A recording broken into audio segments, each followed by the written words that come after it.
Welcome back to another video. আজকে হচ্ছে আমরা যাচ্ছি বড় প্রতিমা মন্দির। দুজন হলো এই আমাদের গুপি। গুপি হলো আমার ছোট ভাই আর আমি বড়।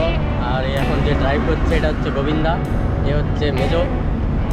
গুপির আক্ষেপ যে আমি তাকে ব্লগে কেন নেই না, এতদিন ধরে ব্লগ বানাচ্ছি, তার মানে আমার কোনো ব্লগে তার কেন ফুটেজ নেই, সেই জন্য স্পেশালি আজকে ভিডিওটা বানানো। এখন আমরা মন্দিরের দিকে যাব।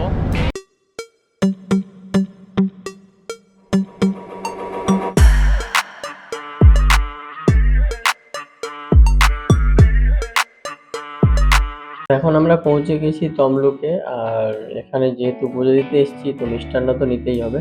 আর মিষ্টান্ন তোমরা যে কোনো দোকান থেকে নিতে পারো, মানে মন্দির চত্বরে প্রচুর দোকান রয়েছে, তোমার পছন্দ নয় যে কোনো দোকান থেকে মিষ্টান্ন নিয়ে নিতে পারো। এখানে আমরা মন্দিরের ওপরে চলে এলাম। এখানে এসে যেহেতু পুজোটা ভাইদের নামেই রয়েছে, তাই ভাইরাই পুজোটা দেবে। আর আমি বাইরে ওয়েট করছিলাম।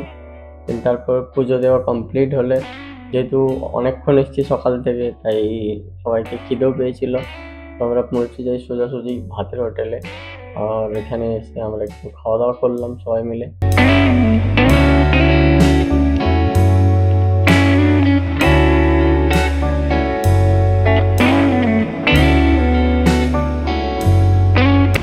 এইদিকে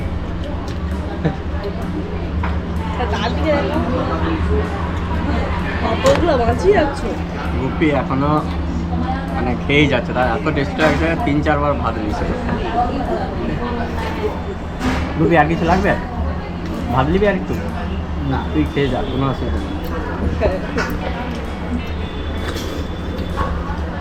বলো হ্যালো গাইস, আমরা গাইস নয়, গাইসটা আবার কি? Hello guys. তো মোটামুটি আমাদের পূজা দেওয়া কমপ্লিট। আমাকে প্রচুর কমপ্লেন দিয়েছে, যার জন্য স্পেশালি আজকে শুধুমাত্র গুপির জন্য ব্লগটা আমি বানিয়েছি।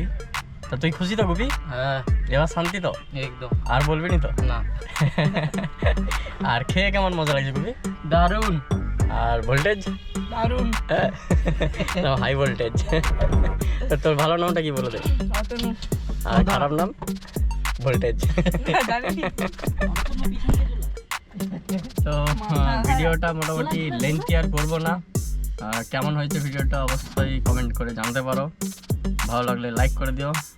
দেখা হবে নতুন কোনো ভিডিওতে। ততক্ষণের জন্য সুস্থ থেকো, সাথে থেকো। জয় হিন্দ, জয় ভারত।